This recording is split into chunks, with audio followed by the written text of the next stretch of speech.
And we are live. It is officially game week. Our Philadelphia Flying High Eagles are headed to Brazil. First thing tomorrow, they're going to jump on a plane. They're going to go ahead and head over to Brazil. You know what I'm saying? We heard a lot of things, a lot of bad things, a lot of good things. Apparently, a lot of it was cap.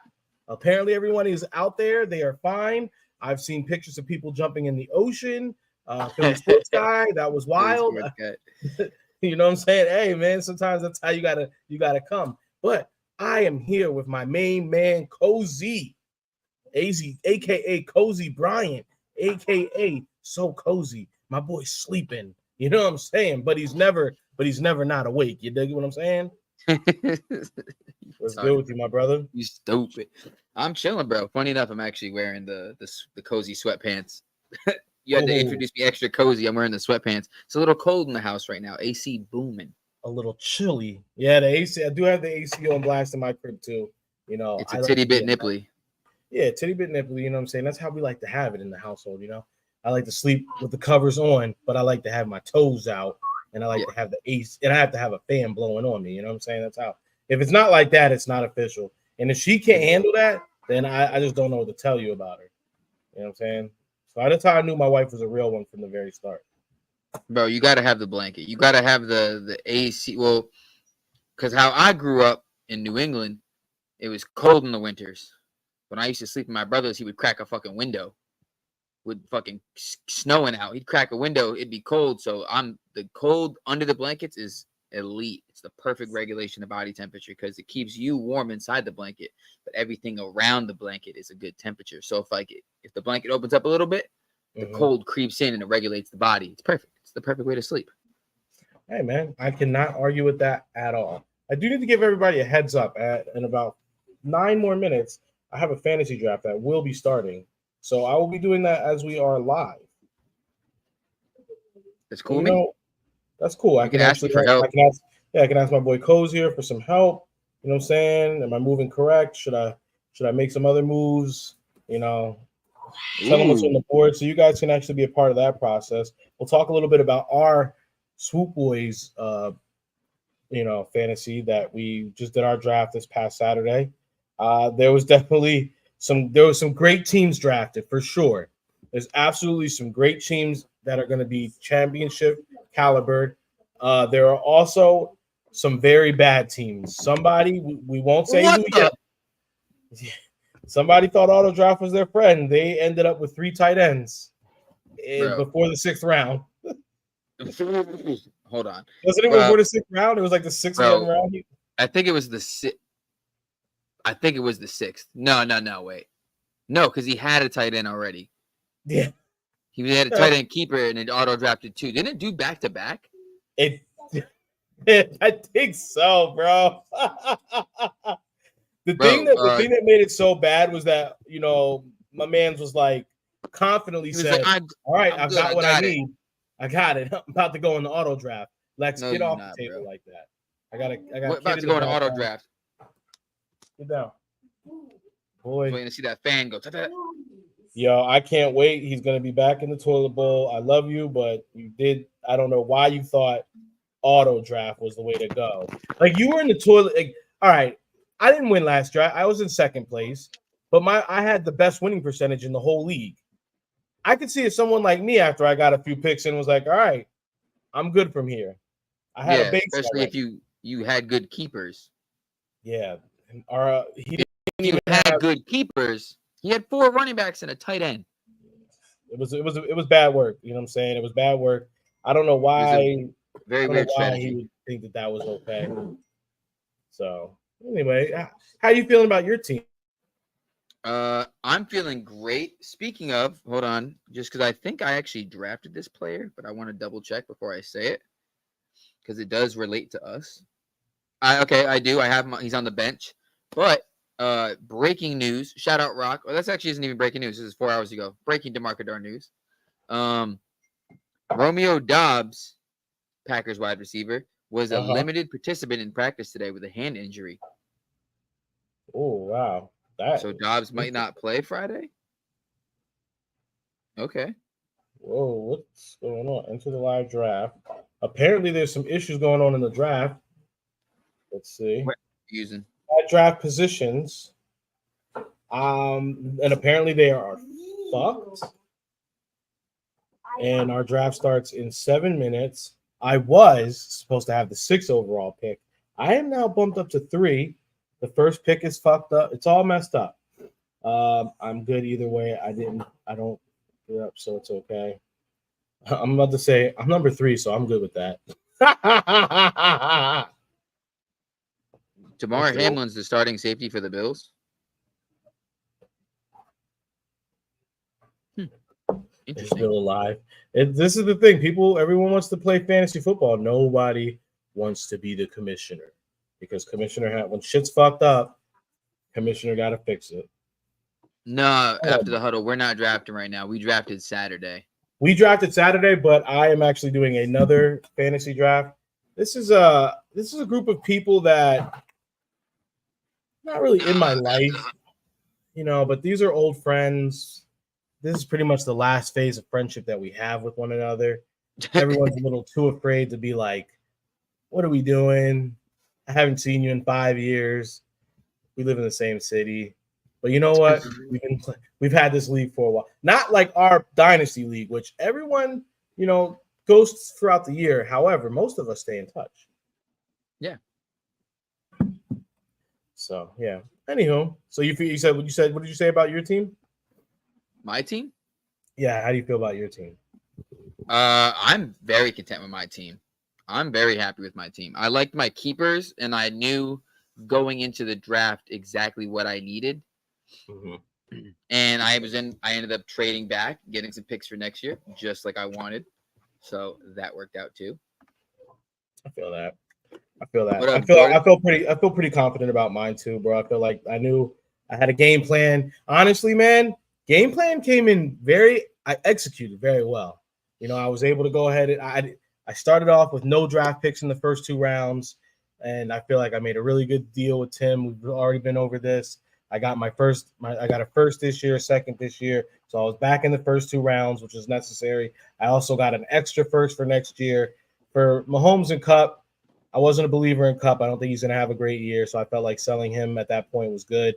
The Mahomes thing, I don't have loyalty to the quarterback position, You can still get good quarterback. Like, I'm never a quarterback like when they do the quarterback runs in leagues, I get so happy because I'm like, perfect. Like, it'll be like Josh Allen, Jalen Hurts, Lamar Jackson in the 3rd round, and I'm like, banging. Like, I just set it up because like 3 or 4 other people are gonna be like, quarterback, I need a quarterback. They're going quarterbacks. Like, no, you're an idiot. I'm gonna get a fucking quarterback in the fucking 6th round, and he's gonna do just as well as all the other ones. See, and that's kind of, because look, now I have, only reason I really wanted, I had a game plan. The game, like I said, the game plan was go and get a good stack. I wanted to have a quarterback receiver connection. I felt I really wanted to go ahead and make Marvin Harrison Jr. happen. Cozy lied to me. He did lie to me, but he didn't fuck me. Deceit. He did have deceit. I was truthful with him. Now, did you think when we were making that trade, did you think I was being truthful? I didn't care. I just wanted a pick next year. I did not care, bro. I had 2 first-round picks, 2 second-round picks. I was like, all right, move back 2 spots. Could care less. I'm getting a weapon regardless.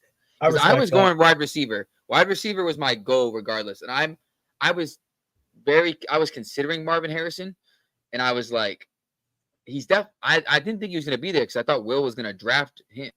But of course, it's Will, so he went with Caleb. He went Caleb Williams 1st overall, which blew my. I saw that, I was like, all right, bro, what are we doing here? Because if I'm not mistaken, I think ADP had him going like, I think the earliest that I've seen Caleb, and I do say this with preferencing. Most of the places that I do, most of the draft things that I watch or fantasy, they're not focusing on dynasty so much. They are focusing like the draft I'm about to do, like a full redraft. So, yeah. But the earliest that I had been seeing Caleb go was like 3rd round, 4th round, which still seemed like a big reach. Because, at the end of the day, like you just said, you can get good quarterback play. What up, Pete? you could probably get the same amount of quarterback play if you drafted a guy in the 5th or 6th round as you could get 8th. I have Kyler. I came in with Kyler with my dynasty, but I was able to get Jared Goff like super late. I pulled it up. I got it. Okay. Yeah, all right, read it. So first overall pick, dude picks Caleb Williams. Caleb Williams first overall. No, Vic, he's not a Caleb stan. He's not. That's the crazy thing. It's not even like this. We're gonna leave the names out for now, as the season progresses, because I kind of want people to kind of see if they can kind of figure out who these people who it was. You know. Hold on. Pete. Oh wait. Oh, Pytel. You saw Caleb go 2nd round? That's insane. Pete's a Bears fan. Pete, are you drafting Caleb Williams with any 1st round pick at all? Are you drafting that? It's a keeper league, so we each have our own keepers, but bro, going 2nd is just insane, bro. His keeper league must have been stacked. His keepers must have been Jefferson, Barkley, Henry, Chase. Like he must have had. Who's that? I just need a quarterback. My whole thing is, all right, we are okay. So the draft. So I guess that they weren't able to fix it. The draft is officially live. First guy's on the clock. Let's see. So all right, the thing is, I can't really remember how last year went, and how early quarterback started. I think I took Mahomes though pretty early last year. I think I got Mahomes like in the 5th or 6th round, and I feel like, but see, this is the issue with taking a quarterback that early, right? The quarterback play definitely was not there, and it was not worth it for me. I didn't get it. When did I pick a quarterback this year? Well, this year you already had. Oh yeah, I had 2. That's right. You already had. I had Burrow and Richardson on the bench, so I'm keeping them. I was like, when did I draft? Well, my other leagues, I didn't draft a quarterback till like my first draft, I got Jordan Love in like the 6th round. But Josh Allen, I feel like you could have got. I feel like that. Jordan Love is the poor man's Mahomes right now, right? Like, or the poor man's. I think he's gonna have a good year. I think he's gonna have a good year too. It's just, people. If you love him, you love. If you don't, you don't. But that was what made the Caleb going 1st overall this year, because, I mean, that particular player does not love. He's not a Caleb stan. He's not a Bears fan. He's not. And I'll be honest, I don't even think I've sat down and watched a UCLA game with that man, or USC game with that man. So I can't understand why he jumped in and took it. But props to him, he did pay up. He knew that bullshit essay was not a real essay, and he paid his punishment. Freaking Charlie still owes us a chug. Charlie does. You're right. When you said that earlier, I sent him a message.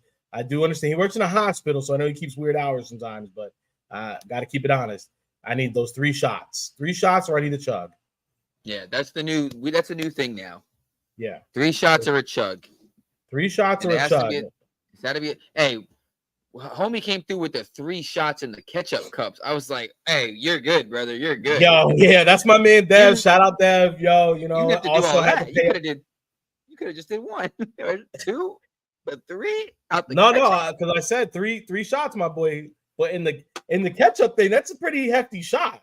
In the condiment cups, ladies and gentlemen, the little silver things when you go to a restaurant and they put the little ketchup with when you go to a burger place and you buy like a $13 burger and fries are like separate and they cost $7 and they give you a little metal tin with the ketchup.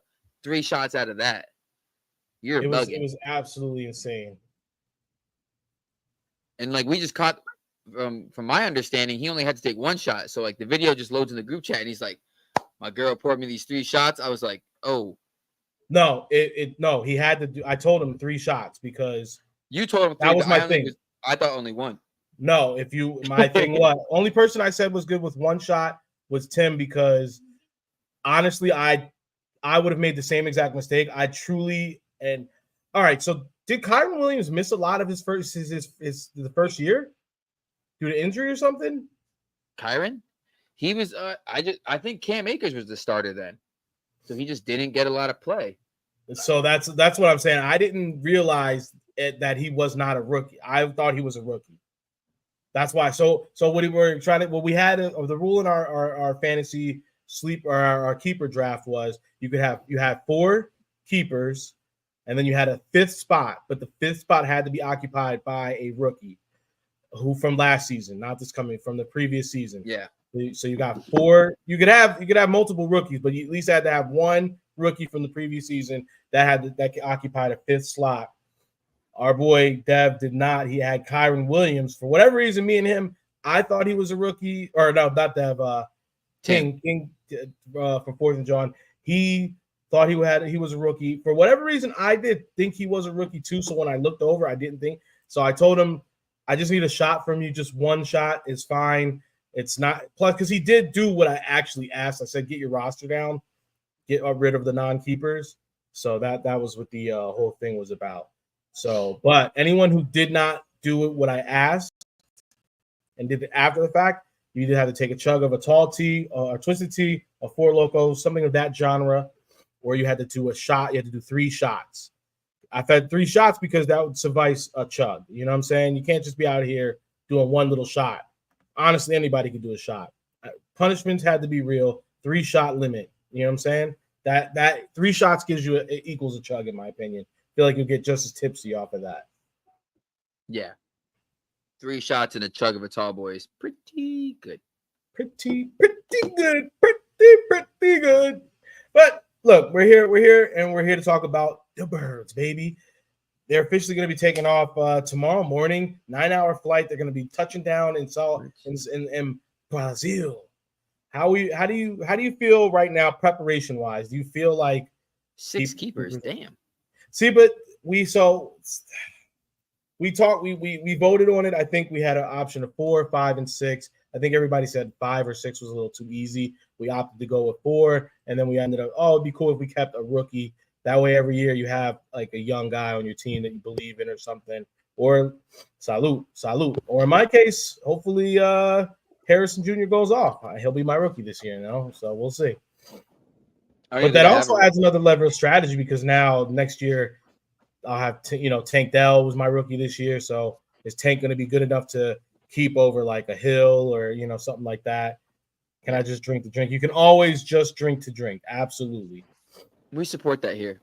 Yeah. He said keepers in my league: Hurts, JJ, Diggs, Josh, Jacobs, Pacheco, Laporta. It's pretty solid. Yeah, it's a pretty solid starting keeper. Yeah. 7 last year. God damn. That's a lot. That's like half the team. Yeah. We did 5 because it also makes it a little more dangerous. You're like, who am I going to keep? Yeah. See, that's you got it. So I feel so he said, fuck it, we're gonna just draft. All right. I have the 4th overall pick. Sorry, the 4th. I'm good with that. Hopefully, so far I've been able to get Tyreek Hill at the 3rd or 4th spot in all the drafts that I've done.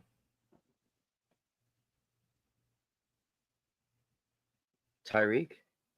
Collins, Diggs will take up a huge share of the passes. Tank will have to.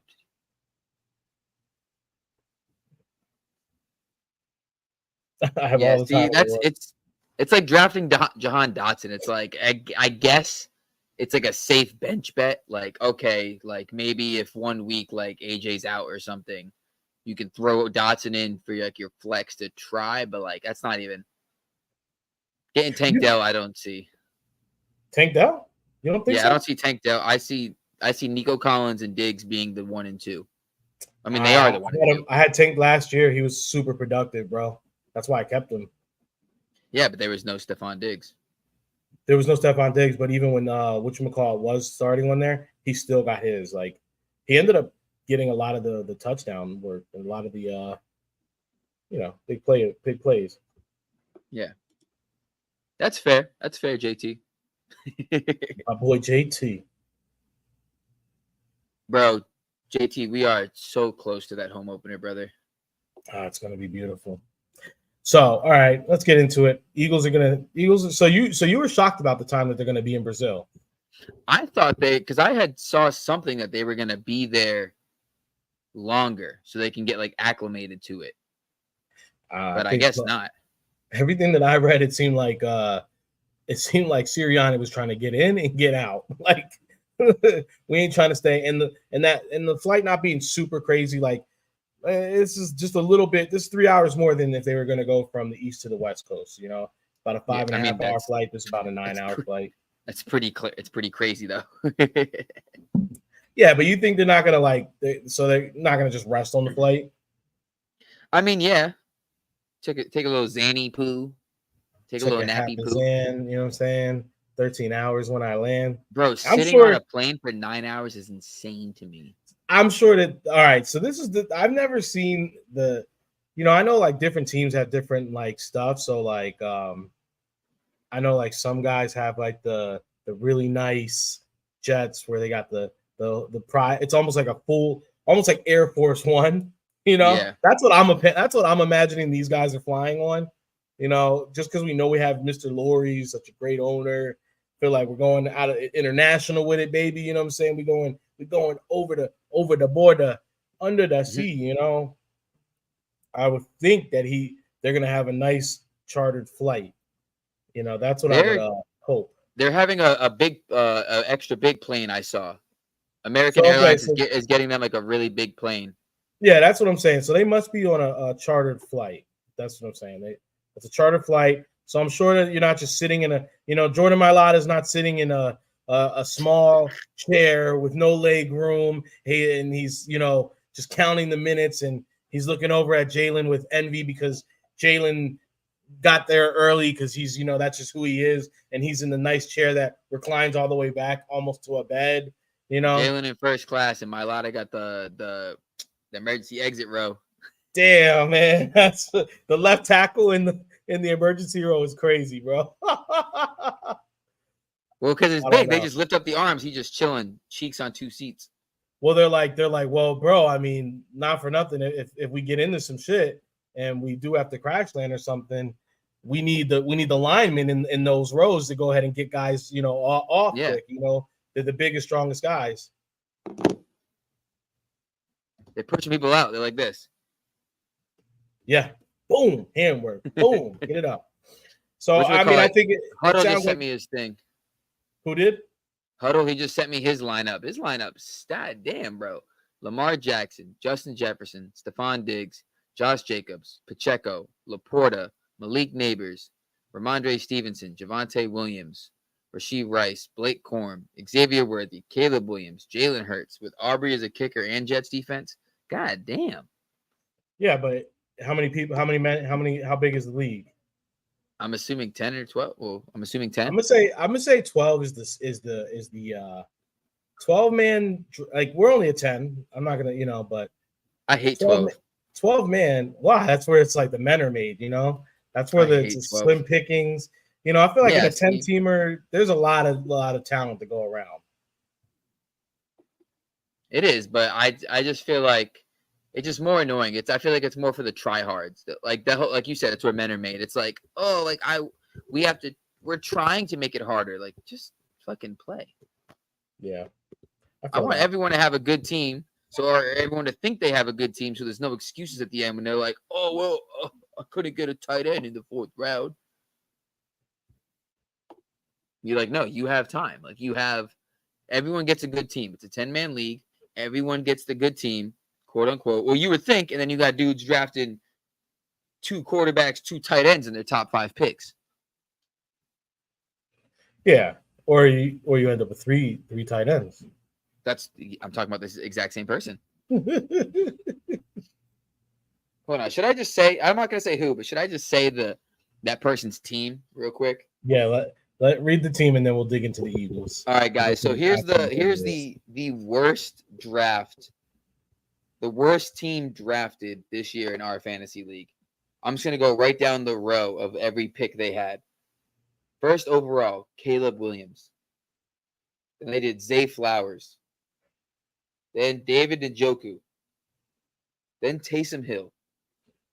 Then Trevor Lawrence. Yes, folks, you heard that right. Caleb Williams and Trevor Lawrence in their top 5 picks and 2 tight ends. Insanity. Then they went Keon Coleman, Hollywood Brown, Jerry Jeudy, Adam Thielen, the Bucks defense. And their keepers were 4 running backs and a tight end. Insanity.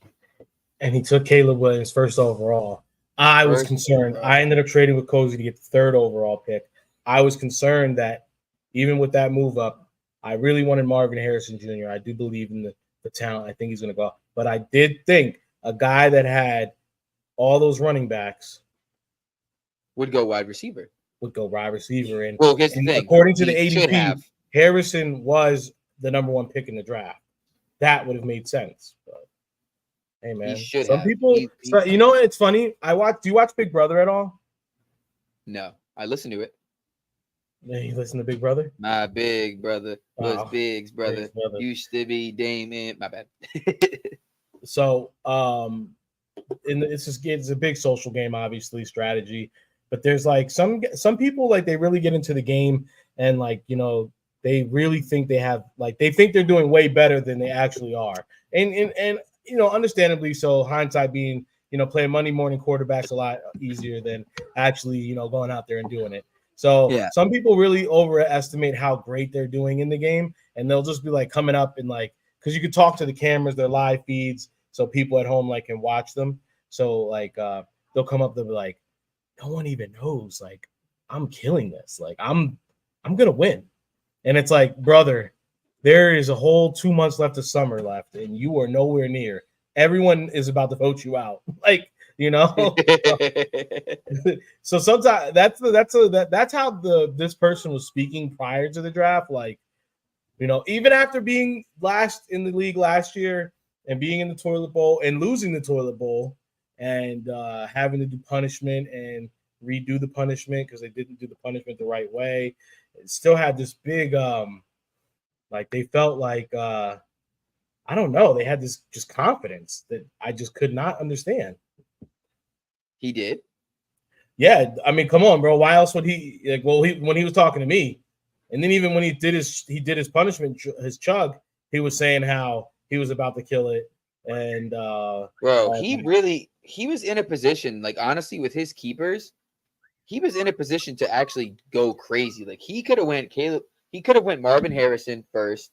Yeah, and then in that second pick, he could have still kept Zay Flowers, or he could have went like George Pickens, Amari Cooper, Christian Kirk. Would have been solid. And then 3rd pick, he still could have went Njoku and got the tight end. He could have been set. He could have seriously had a solid team.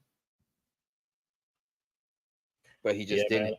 I don't know. He said he got Taysom Hill and was talking about Taysom Hill. He plays quarterback, wide receiver, and tight end. He be getting mad points. Like, bro, that he gets mad points like once a year. And it's like 18 points.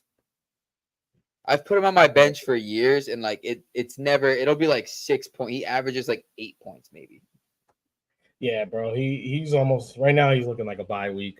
So yeah. That was well. I thought that last season, and that my entire team decided to shit the bed that week. I played him. Oh yeah, that did happen, bro. I played him. He didn't even set his lineup. He had like 2 people missing from his lineup. Yeah, that was. And crazy. I still lost. I was like, "Yo, God hates me. God don't want me to win this year. That's fine." I accepted that. I lost to it. You talk too much shit in the chat sometimes. Like the fantasy gods had to come through and get your ass. What up, Carl? What up, Carl? All right, so let's get back to the birds. Get to the birds in Brazil. And before we really get into it, bro, I really have this fucking Devontae no captain is really, they're trying to make it a thing. They really are.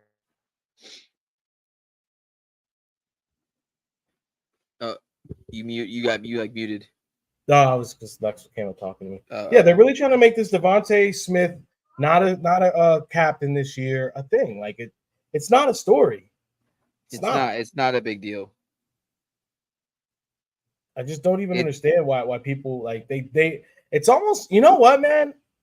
The more I keep hearing all this stuff is the more I feel like maybe it really is just our year. Maybe it's our year, you know, because here we are.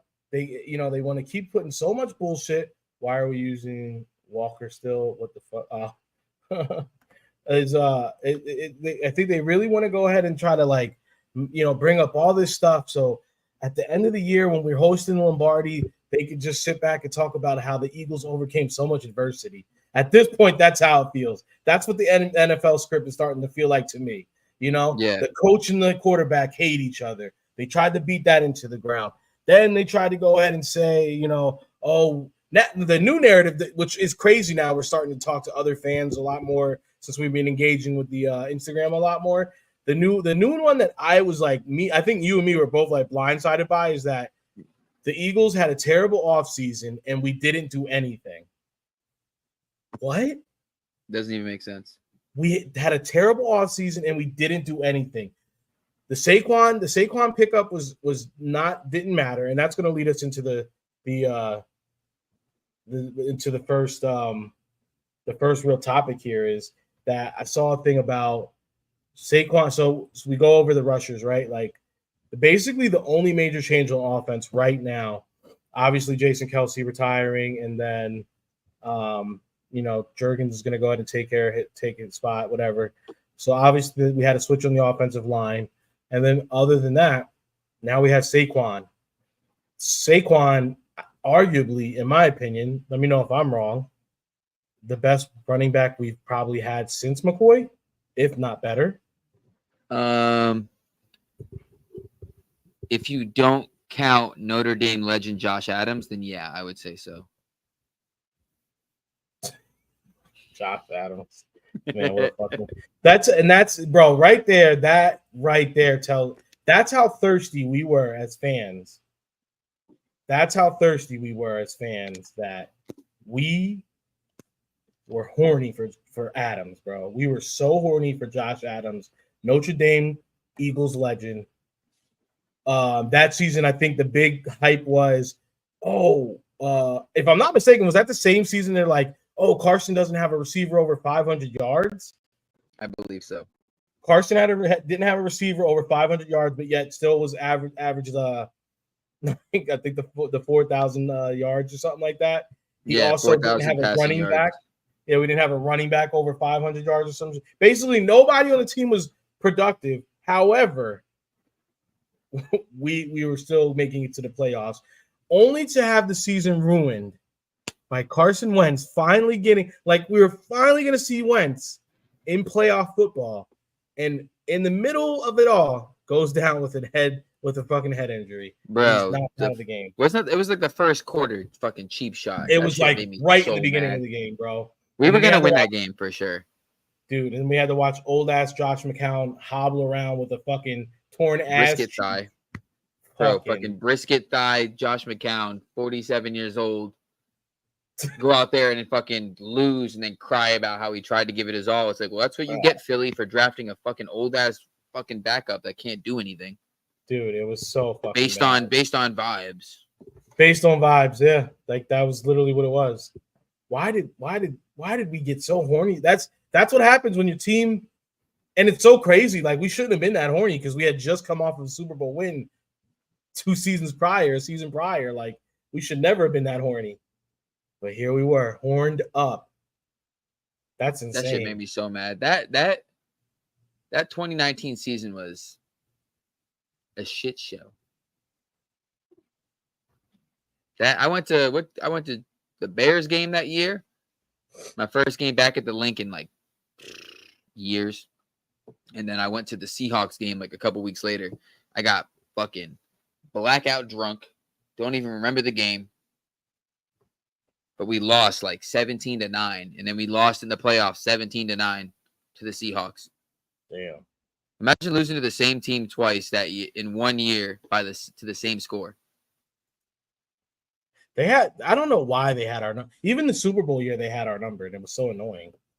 Bro, the Seahawks randomly have had our number for years. It was like the crazy. I don't know, bro. It's just the craziest thing. It's just like shit. Like that's why, and that's what makes football so crazy. It's like sometimes shit like that just is always true. It's like the Phillies, like they always have trouble playing at certain, like in Texas, like terrible teams. Whenever they go to Texas, they just never play good. And then all of a sudden, like for whatever reason, it's like there's so many different players that are involved in the team, and still certain shit like that just remains. It was like we were having the greatest season ever, and one of the lost. Well, it was the Chiefs. It was the Chiefs, and it was the fucking Seattle Seahawks that year.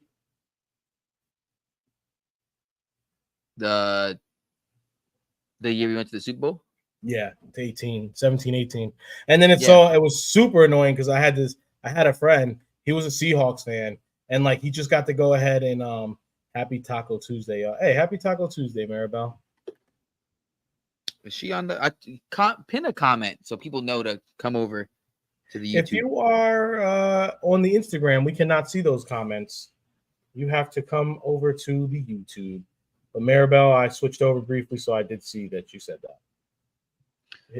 Rock said he can join. Send Rock the Rock, hop on in, buddy. Hobble on in, brother. But no, I sent a comment that said it. You just got to pin it on the IG, so it stays there at the bottom the whole time. Oh, did you? Let me see. Yeah. The IG don't let me do that kind of stuff. Yeah, you can. You just got to hold the comment. No, I know, but it's like it's weird when, for whatever reason, when I'm on the Instagram, if I try to do stuff, it like goes to this weird black screen, and then it doesn't let me do shit. So yeah. All right. Looks like we're fixing it. We're loading the draft.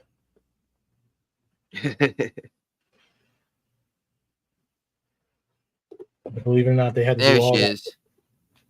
Yeah, there she goes. There she the love of your life. All right, so let's get in. We've been bullshitting enough. Eagles in Brazil. Eagles playing in Brazil. Eagles are playing in Brazil. Week 1, they've got the black and white jerseys. The team of the actual home, the colors of the actual home team that play in that stadium. Yes, the interracials. Had to clarify for you. The interracials. Did you see the jackass in our comment that was like, "How are these the interracials, buddy? You serious? What do you mean? Look how at are they interracials?" I'm like Ebony and Ivory. What's up, Big Rock? Done his shift at Mercy Sloan. What's up, player? What up? How many lives did you save today? I'm not in the medical field, bro. I'm in the environmental side. No, Rock, you're not. Way to ruin my fun. Rock, just so you know, what? we've had a separate like secret discussion for like months of what we think you do for work, and like we just we'll vaguely say things here and there to like see your response. And this is the first time. This is the first time you ever actually acknowledged it. He's never gotten it before. All the jokes you've made, he's never gotten it at all. Rock's just like, those sweet babies you help deliver. Anyway, how's it going, y'all? And for the folks, Namaskar, Raksha Kamanafal Masala here. Hope everyone is having a wonderful Tuesday. And of course, hopefully we get to talk a little bit about Eagles football with a little bit of spice. There it is. Well, you came in right at the right time because we were just talking about the Eagles versus Packers. Awesome, let's get it. The Eagles are wearing the interracials, the black and whites, because like Rico was alluding to, that is the home jersey color of that stadium. That stadium being played, but first of all, fuck the Corinthians. That's not my team. My team is Galo, and we hate the Corinthians, for the record. It's like a very funny joke, because like half of my family is like, we all root for Galo. But like my cousin's sister, she's married to this dude, and he's a Corinthians fan. And then like my cousin's best friend is a Corinthians fan. So like it's always Galo versus Corinthians in his house. So like when they were like, "Oh, the Eagles are playing at this stadium," I was like, he was hyped. No, yeah, I was pissed. Oh yeah, and Cozy, I actually wanted to say thank you so much for joining in last minute with that special NFL Masala podcast, where you and I mean this from the bottom of my heart, absolutely laid that smack down on my co-host who was talking so much shit. I'm like, you know what? You bring, you can talk about bringing knives to a gunfight, but I brought a freaking tank missile to a gunfight. He didn't stand a chance, bro. Oh my god! It was a lot of fun. Definitely, we definitely enjoyed about it. But yeah, we have a game on Friday. We got to talk about that soon. Well, that's what we were talking about. We were talking about the game on Friday, and so Eagles taking off tomorrow. They're gonna go ahead and head out. They waited. How do you feel about them waiting until Wednesday to go ahead and get out there? I felt that they should have left today, to be honest. Get a little bit more feel of the field that they're gonna be, of the stadium that they're gonna be playing in. Get used to the conditions, and and just kind of understand like what the atmosphere might be about. And but then again, this is just a business trip. The Eagles just need to handle business. This ain't no sightseeing tour. You should have done that during the offseason, before OTAs, before the preseason, hell, before the effing draft. You could have gone to Sao Paulo, but you know what? This is it. Now we just got to handle business. Yeah. I'm going to be honest. I wasn't so concerned about it at all. I thought everybody was going to be good. I thought it was going to be smooth, but now I'm starting to get a weird vibe around some of the guys, some of the interviews we've seen come out. Seeing Devontae kind of be like, kind of frumpy about it. Yeah. AJ kind of be like, oh, yeah, it's a business trip going like that. Him and Jalen kind of seem like they had the right vibe. Slay kind of being like, nah, I'm not feeling it. Like, I hope that that's not an energy that they're going to like once they're like together, they're on the plane and everyone's flying. They're like, all right, it's business time to lock in. All that other bullshit aside, like you don't want to be here. Okay, well, we're here. I hope that is how they kind of approach it. I hope they're not gonna, be mopey, because that's Big Joel Embiid, second round of the playoffs energy right there. Yeah, but I think like especially with the collapse that the Eagles endured last season. I think they're already in that mindset. It's like, we can't have that shit happen again. And I think this is where this is the mentality that like we have to attack this. We have to attack this at all. The second level.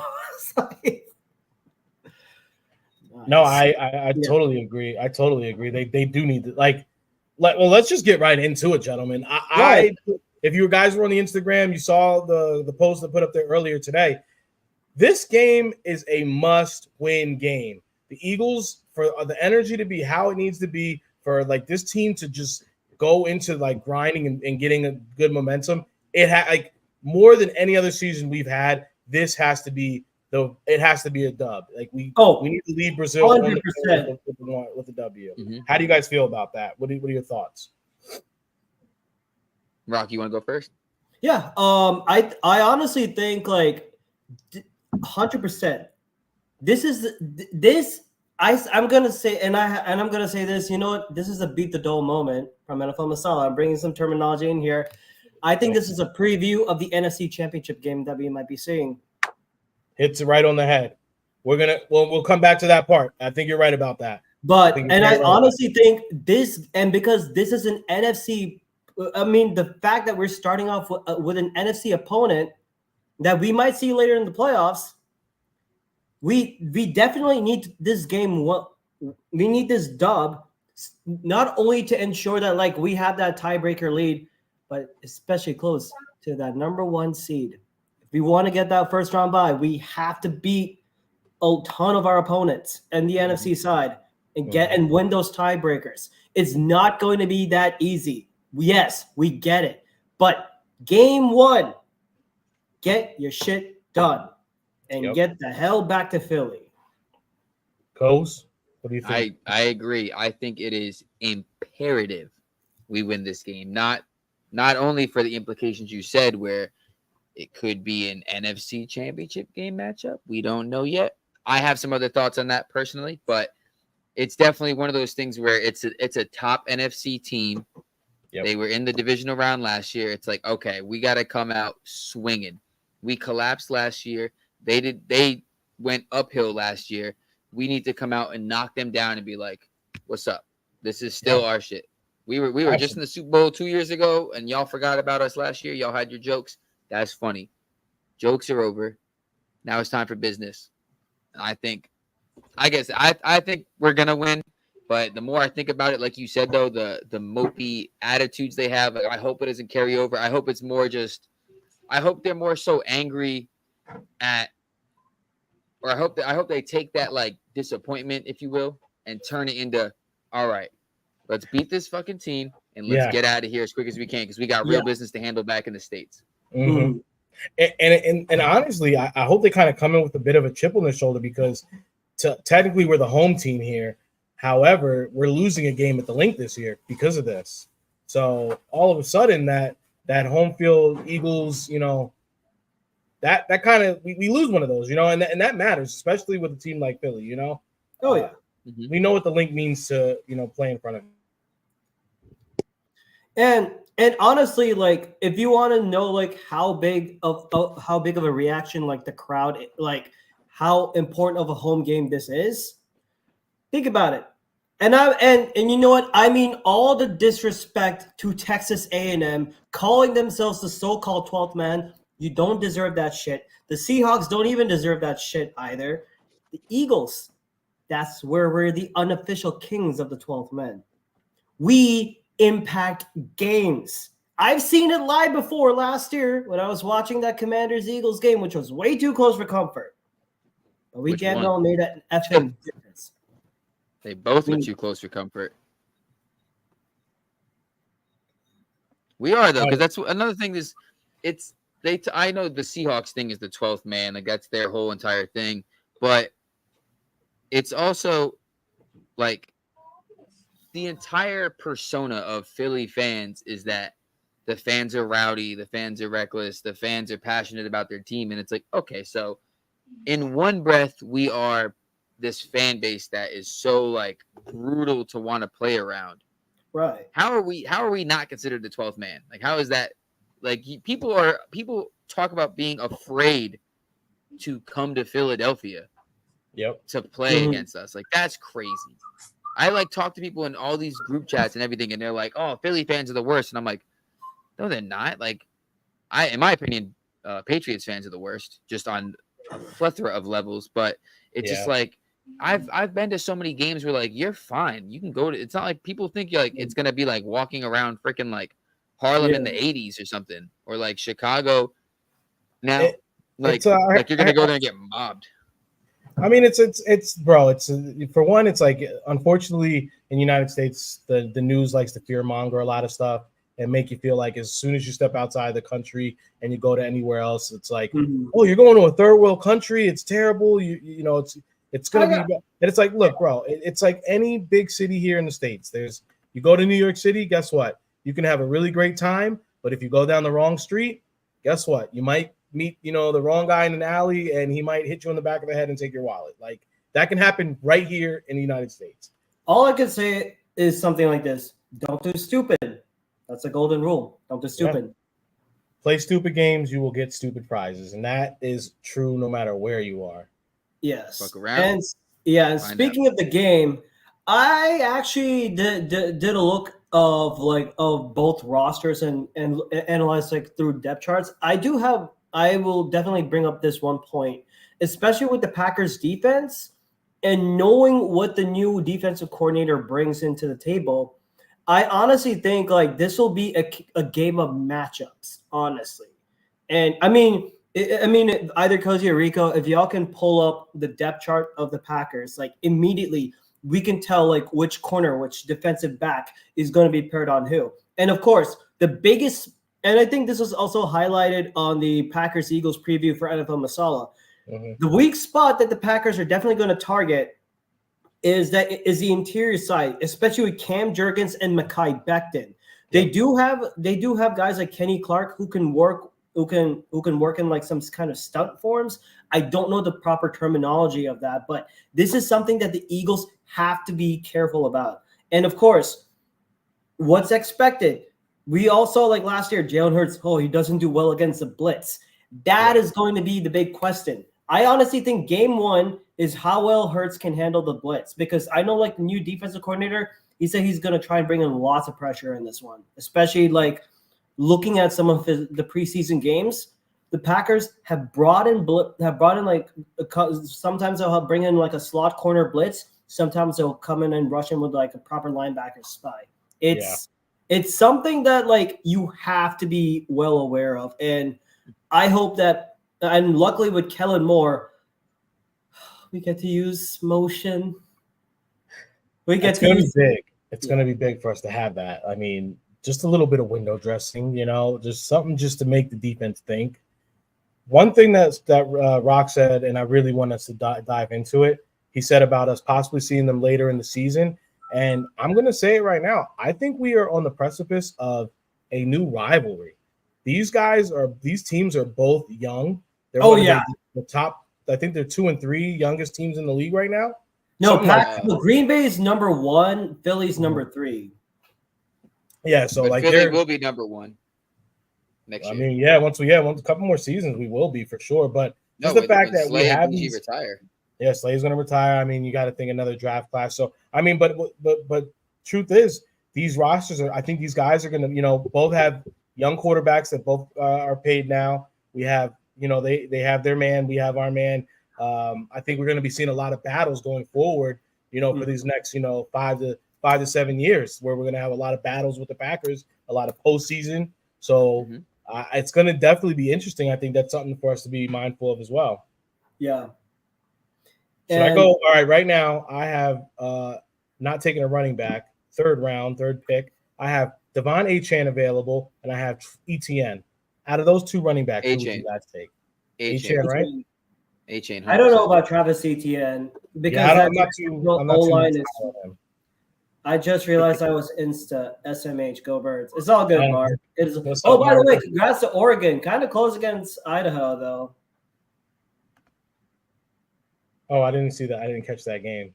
No, I mean, I was checking like some of the highlights, but I was watching. Of course, I was watching Texas Tech. The fact that we made Abilene, we went into overtime with freaking Abilene Christian University and barely winning at 51-52.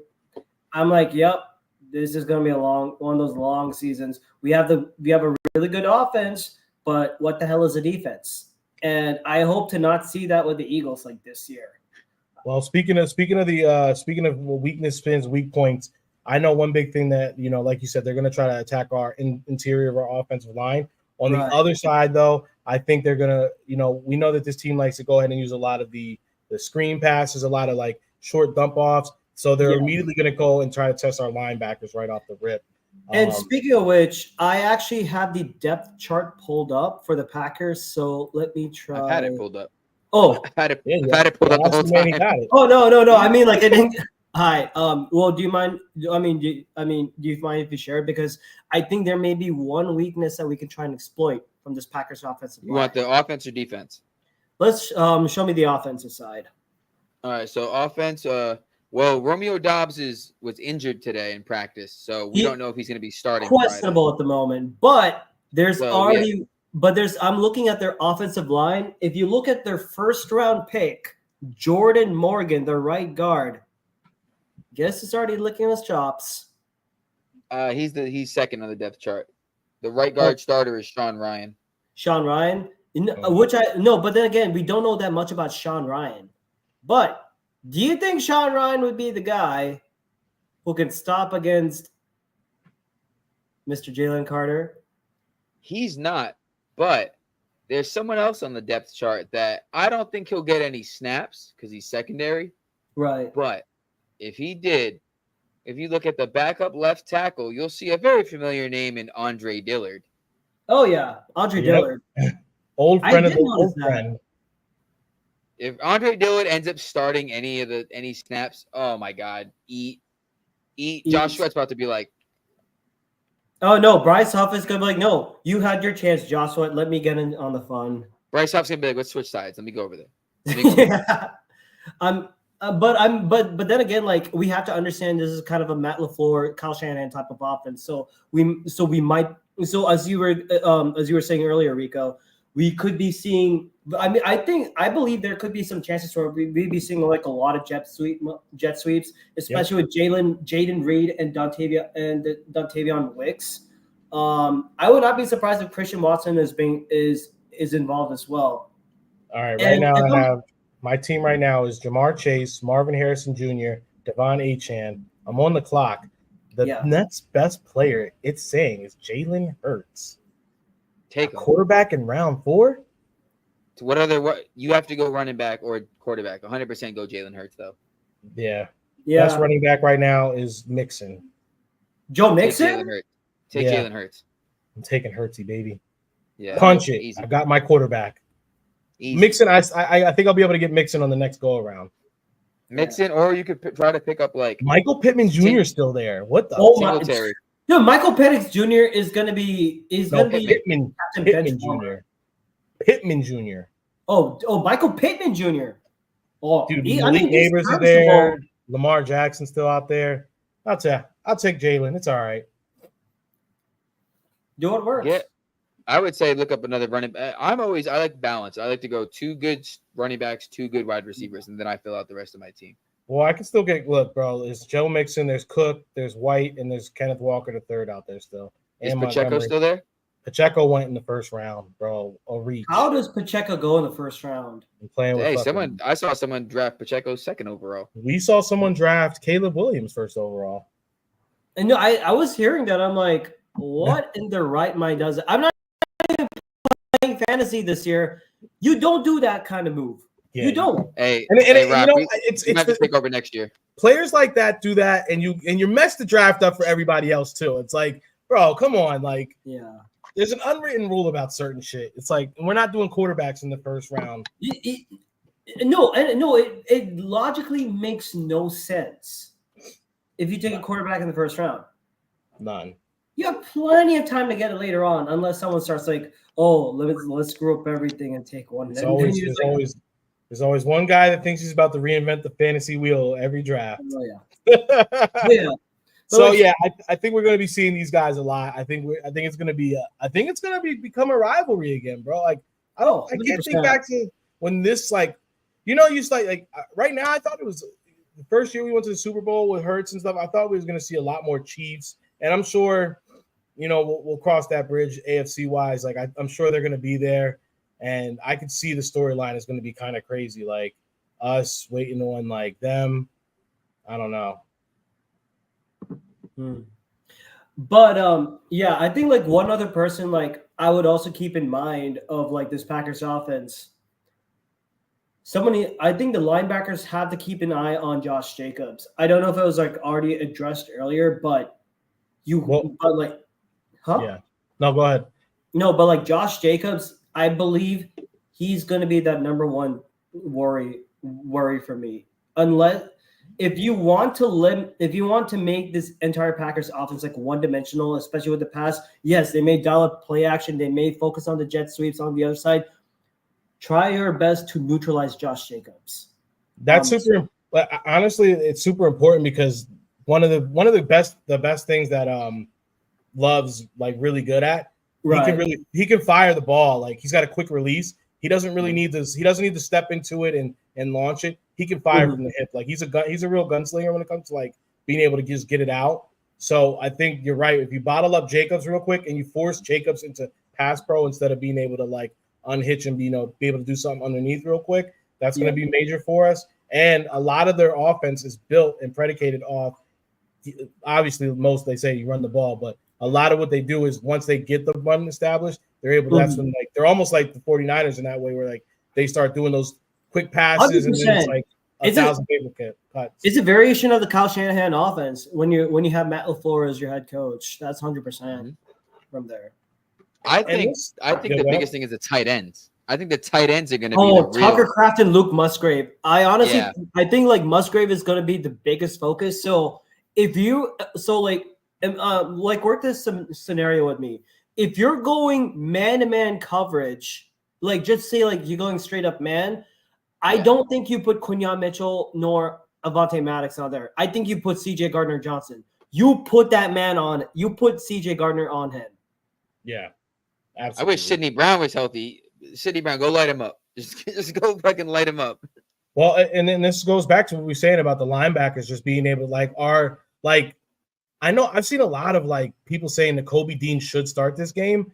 And based on what we know about Nakobe and what we know he's really great at is crashing the run, I don't really want him starting this game for the simple fact that I don't want him running downhill with a head full of steam, and then all of a sudden, here's Jacobs right behind him, and he's just dumping the ball off, and just we're getting killed like that. That's the last thing I want. I would only like it if Dean was blitzing, and then like Nolan Smith or someone like dropped back. You know what I mean? Like one of those like.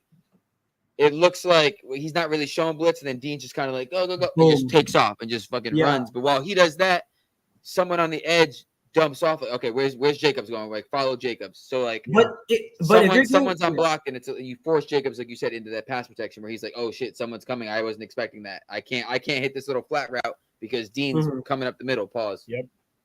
Right, but I also think like if Dean is going to be in that position, hear me out. Maybe like you can have Nolan Smith come on the outside, and at the other end, I would pair Jalen Hunt because he has that coverage ability back in college. Yeah. So maybe we could see a formation in which we have Nolan Smith and Jalen Hunt doing the same thing. You're like, oh, we forgot they used to like Nolan Smith. It was technically a linebacker, and Jalen Hunt used to play safety back in college, like before he converted himself more to that defensive end role. And I mean, and that was a Vic Fangio pick. So let's use it to the best, y'all. Guy who's been at a great camp and heard another positive out of him too. So I think Hunt has a potential to shine this game. I think not potential to shine, like he's not gonna be like defensive MVP, but I think Hunt this game with limited snaps that he might get can like actually do some shit where you're like, all right, let's see what this kid's about. And if he makes a couple plays, it's like, all right, this is exactly what we thought this kid was about. We see why this is the Fangio pick now, because certain plays, he's on the field, he's rushing in, boom, he gets a sack. Right. Drops back, hits a PBU. I'm cool with it. Oh, yeah, definitely. The other big thing that I want to really be mindful of is I really want I don't want them to get conservative at all in this game. I feel like I feel like you have to be pedal. You have to run up the score. Yeah, you have to run up the score. The thing that I think a lot of people aren't looking at Love at, and I think one of the things that makes him so great is he does have that instinct. Like Mahomes and Hurts, like when the game is on the line, like or they're down 10 and it's the third or something, like they're good. They just go out there and do their job. Love possesses that. I haven't seen too much where Love seems like he's like freaking out. I mean, think about a lot of those games that they were coming back, from deficits and they would win. So right. I think he's confident like that. The game that pops out in my head is the divisional round game against the Niners, where he was marching down the field and they needed just 3 points to tie the game, and Love threw a pick because he just decided to throw across the field, which I think is the better option, and try to use that more to our advantage. Push Love out of the pocket, make him go right, and try and cover everything right here. Have him throw across. Have him throw to the middle. If that were to happen, same thing with Purdy. Yeah. And I think like in order for that to happen, the defensive line needs to hit home, especially on the edges.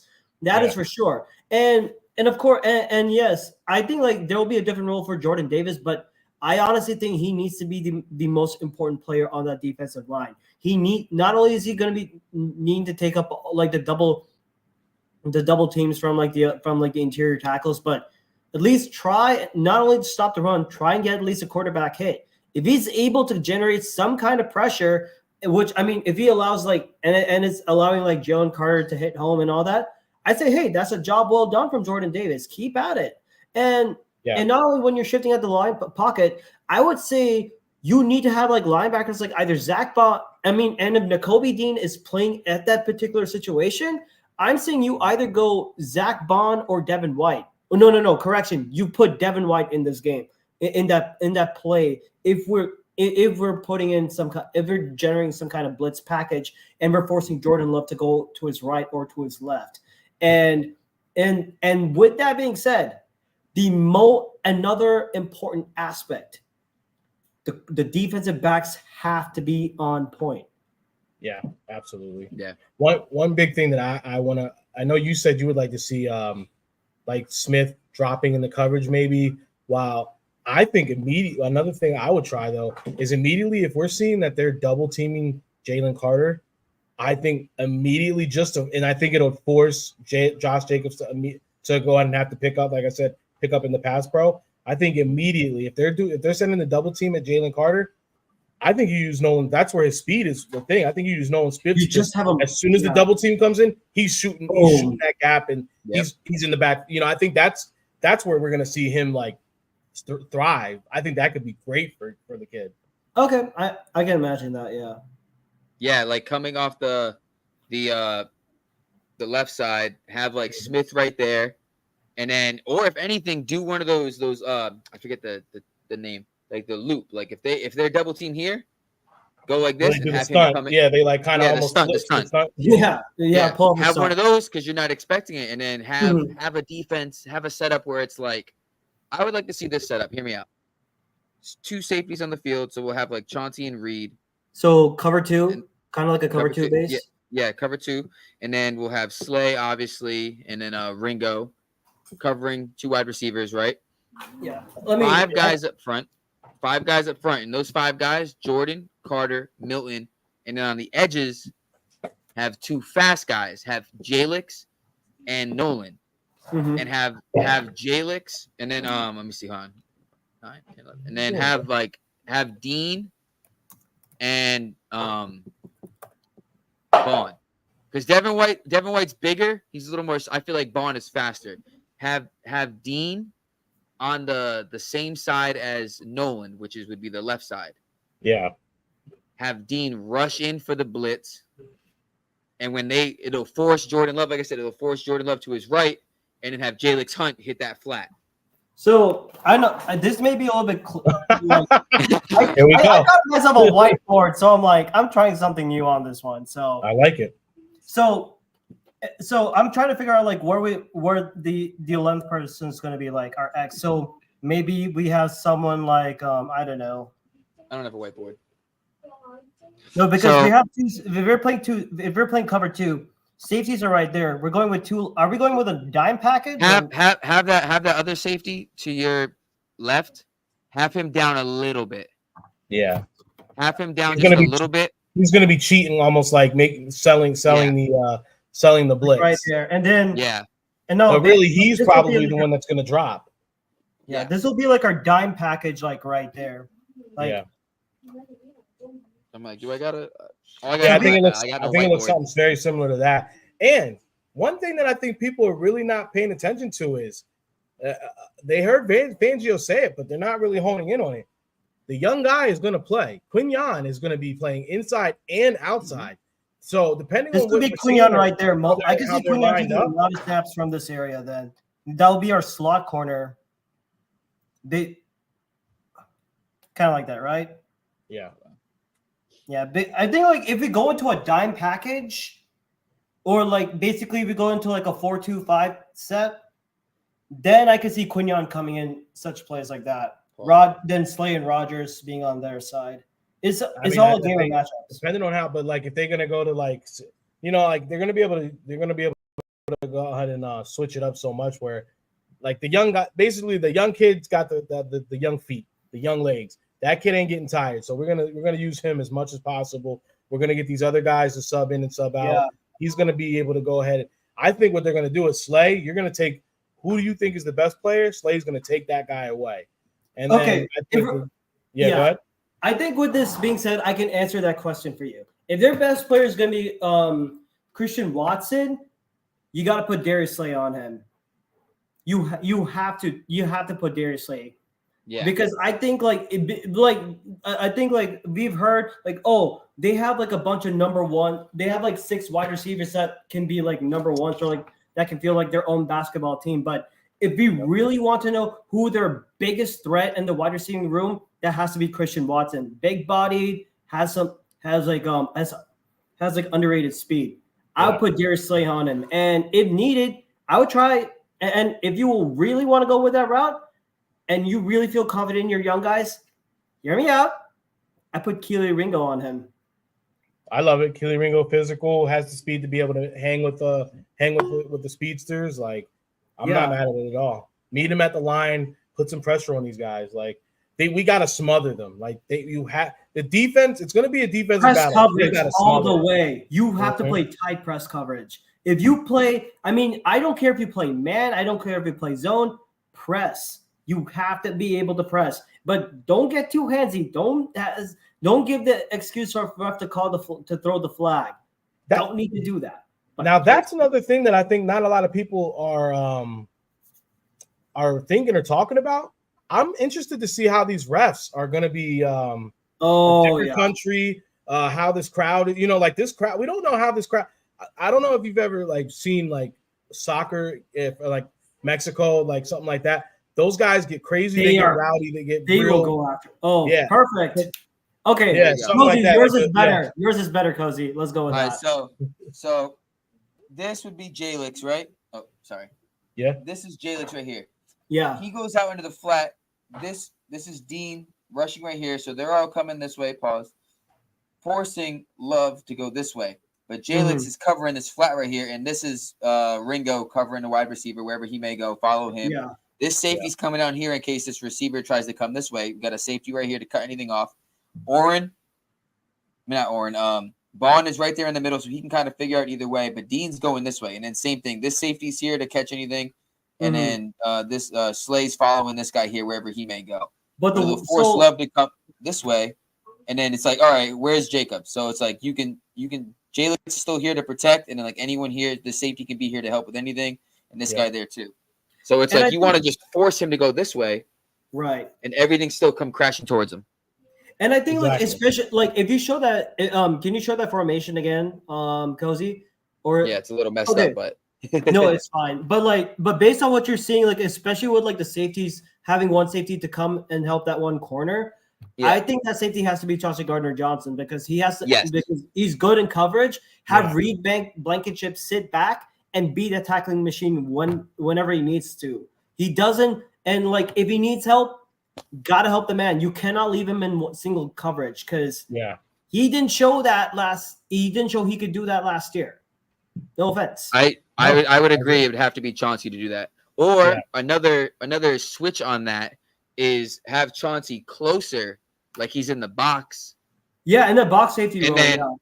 And then he can drop back, or you can switch it up and replace Chauncey with like Maddox. You can put Maddox in that little safety slot, and when they did the play before where Dean comes down and blitzes that side, you swap it, and Dean looks like he's showing blitz. He drops off, and Maddox comes in for the blitz. Oh, I like that idea. I think like I expect like Vic Fangio would have like at least 10 deviations of the straight up. Again, I'm assuming he is. I'm no professional freaking defensive play caller, so I'm just throwing an idea out there. No, but I think like this is something that Vic Fangio might consider. Use the depth of defensive back. Hey Mark, you're not wrong in that. I mean, I'll say this. I think we may be seeing some snaps from Cooper DeJean. So another thing about that, like he just said, use the DBs to our advantage. You can have I love bringing up is Bill Belichick's old amoeba defense where it was 5 DBs on the field and they all kind of just like move. Yeah. Like fluently. So you can put less linebacker, more DBs on the field where you could have a linebacker just playing a more physical, role in the middle for like a run stopper or something. Right. Or even have someone like a QB spy, right? Yeah. But you could have someone like Cooper DeJean on the field. You could have 5 DBs on the field and then just like have them in a coverage, like, all right, you know what I mean? Like if you're throwing, it's all a zone, but they're all playing a huge zone. Mm-hmm. Yeah, I can see that. You just said Cooper DeJean. You hear this? Like we have options available. We have options at linebacker. We have options at cornerback. Like this, it's a luxury we haven't had in a very long time. Too long. Like, it's like that one meme from the Titanic. I've been waiting 84 years for this shit. Dude, seriously. Yeah. It's like insanity. Yeah. I mean, know. So how do you think to go back to the refs though? How do you think the refs are going to react? Like, sometimes these refs can get a little jittery, and like Cozy did in that video, he said the Eagles are wearing the home team colors. Mm-hmm. Like they might put a little bit of pressure on these refs. Like, oh fuck, we can't, like, this calls for the Eagles. Like, like it might. I know it sounds a little, but I think it's going to play a part. Yeah, I honestly think we may be seeing some ref ball big time. Yeah. I mean, all the Eagles have to do, get it ready for the bullshit that's going to be ref ball. You're not going to have calls coming in your way. You may have some bullshit calls that you will get away. Just play the game right. Don't lose your cool. Stick to the plan, or have a backup plan ready. I don't know why you guys are thinking it's going to be ref ball against us. We're the home team. No, it's going to be ref ball all over. It can mess up anything. That's what Goodell already set the script, brother. We're winning this year. We're getting the ref ball. The ref is going to help us. Nice.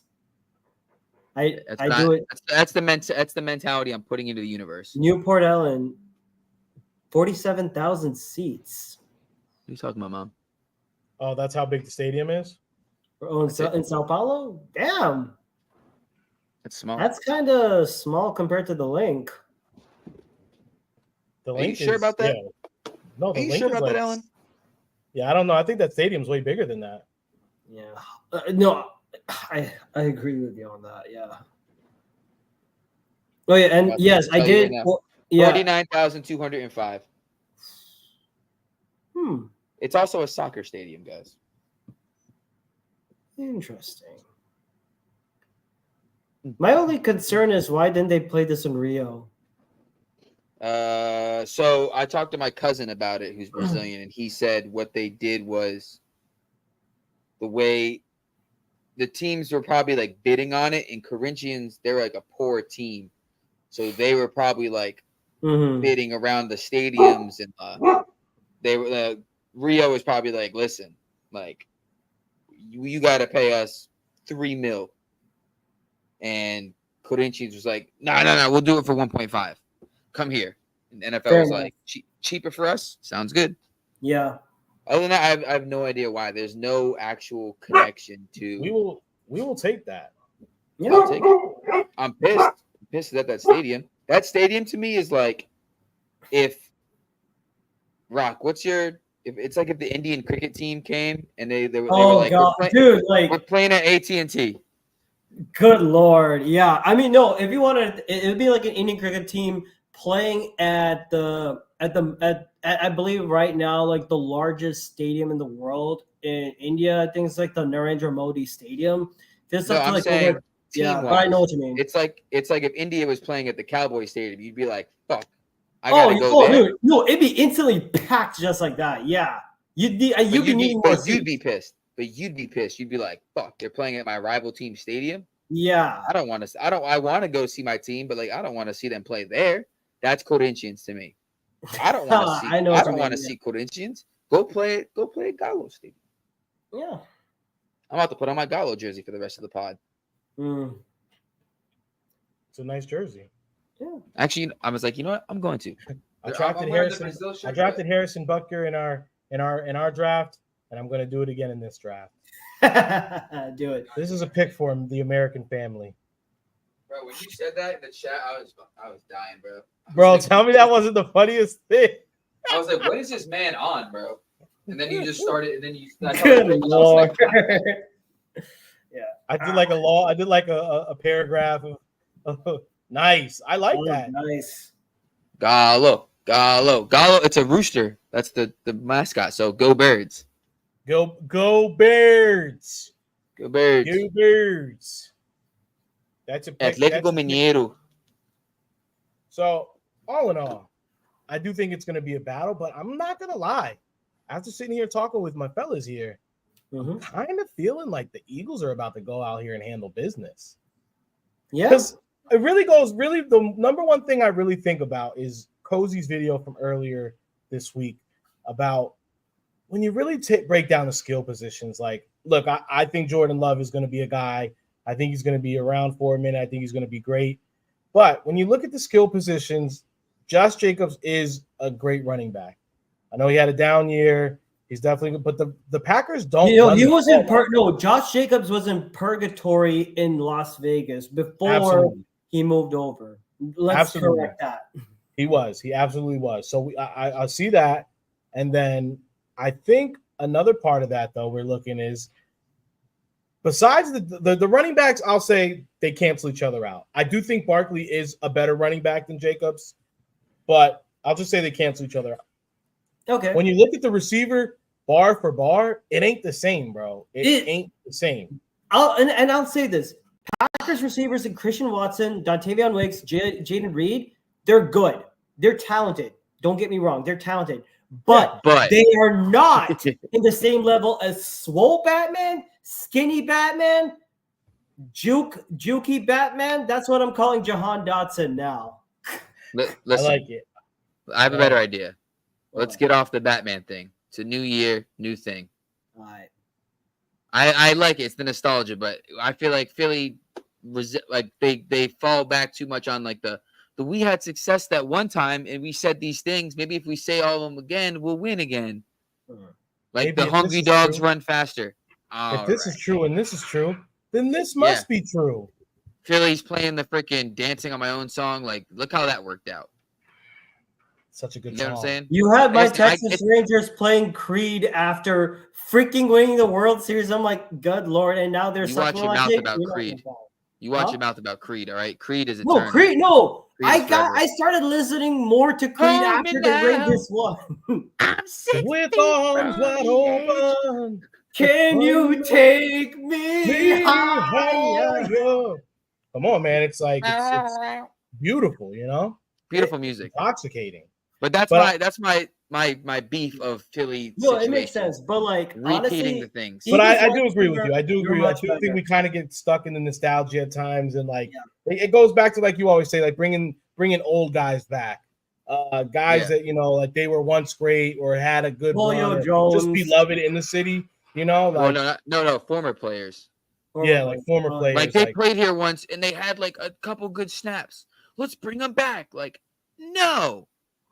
Like a perfect example, a good example, we brought Driscoll back. That was the news today.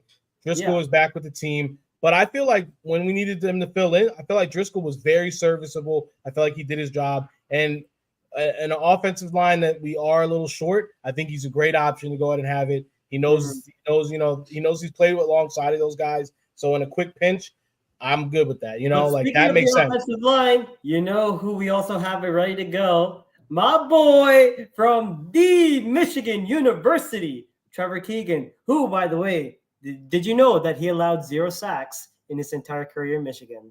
On brand, baby. I love it. I'm excited. I think we have some young guys people should be excited about like that. Him, Jalix Hunt, like you guys alluded to earlier. Like, bro, I mean, Quinyon, I don't think Quinyon's getting enough like excitement, bro. I think people because I don't like think I don't think people are feeling it. Yeah, like bringing Fulgham back. Yeah, like bro. I'm here's the thing. I'm very. What happened to Travis Fulgham? We need to do like one of those one of those videos like where in the world is this player Travis Fulgham? From inside sources, what we did hear is that I guess he kind of was feeling himself a little much after like the first couple weeks, and the work ethic just actually wasn't there. So, yeah, he wasn't good. We cut him. I think he went to like the Steelers and then like the Titans, maybe. He went around. And then he was gone. Yeah. I don't know where he is now. I don't think he's in the league anymore. No, he's not. But yeah, I think, bro. But yeah, like I was saying, though, I do think I don't think Quinyon's getting enough. I don't think people. I'm waiting for. I think this kid's gonna ball out. I don't think people are prepared. He wants to make. You know what? I have a feeling. I have this very strong gut feeling that Quinyon Mitchell is going to take one to the house and say, "Remember who the F I am? I'm the guy that the Eagles picked." And I waited till I was number 22. I have a gut no, you know what? Screw it. Beat the dome moment. Quinyon Mitchell pick 6. Pick 6. And when he does it and they ask about it later, Oh yeah, he ran the trash route. Nah, he's not saying that. He's not saying that. I need it, bro. Talk that shit, daddy. You're saying Quinyon. I'm saying Chauncey pick 6. I would be perfect. I would be happy. Honestly, happy to be wrong if Chauncey Gardner pulls one off. I don't think there's going to be any pick 6s. Like Coach said, I would love it if he does get the pick 6, and then he just keeps running out of into the back, like that would be, oh goodness. I think that would get those fans very like, what the, like they would get on their feet for that. Like what, like this is that when you like you're seeing a sport in person for the first time, and like a guy comes out so much personality and does something like that, like you're gonna remember it forever, bro. Like what? From what I remember, I think from like speaking of personalities, I do remember my first Eagles home game I ever been to. That was the Commanders game. AJ Brown catching that touchdown over Emmanuel Forbes. He did like the too small thing, although he got penalized for it. I'm like, that's what I remember. I love that too small thing. My first ever Eagles game was against the Packers. Oh. And we won. Oh, and speaking of which, there was a stat that I remembered. Reed Blankenship is the only UDFA player to ever intercept Aaron Rodgers. Yep. Dog. He about to be the same one for Jordan Love. Oh man, Love! I cannot wait for this defense to come. See, people say that. People say Reed's not good with stuff like that, but like Reed picked up Aaron Rodgers. Dude, Reed is kind of crazy. He might not be a top 5 guy, but he's serviceable as shit. And to come from where he started and end up where he is, chalk dog. That's a dog right there. And plus he's back with his man CJ Gardner-Johnson, man. Facts. People keep forgetting that. I'm looking really excited. It's just I need Chauncey in the middle, Reed on one side, DeJean on the other side, pulling the ski mask down. Like, oh my god, Oreo. I think we were talking. I need the Oreo, bro. The reverse Oreo. Oreo. Oh my gosh, I need that. I need that more than you will ever understand. No Scorio. No. Bro, I see. Okay, now think about this. Hear me out. Yeah. You're thinking Quinyon Mitchell pick 6. I was jokingly suggesting a Chauncey pick 6. We're not even thinking about the Jalen Carter fumble recovery touchdown. Oh, that boy got some wheels on him. It's funny that he's another one. Jalen Hunt or Nolan Smith or Josh Sweat with the pop out and Carter picks it up. He just runs it over. If he does that, you know what? I don't even. You know what, man? I'm just excited. I'll place the bet. I want the Jalen Carter like nasty sack. Like he just takes Jake just takes Love down. I remember that Jalen. You know how Fletch used to do the body crawl? Yeah. Like I want the bread man to just like sack this man and then like pull himself off nasty. He needs a thing. He needs a thing. That's what I'm saying. Sweaty got the best one. Sweaty got the best. The BG that's going away is the last year. Fletcher Cox the crawl. That's gone. Jalen Carter got to do something, bro. Jalen Carter got to do something. He got to have something.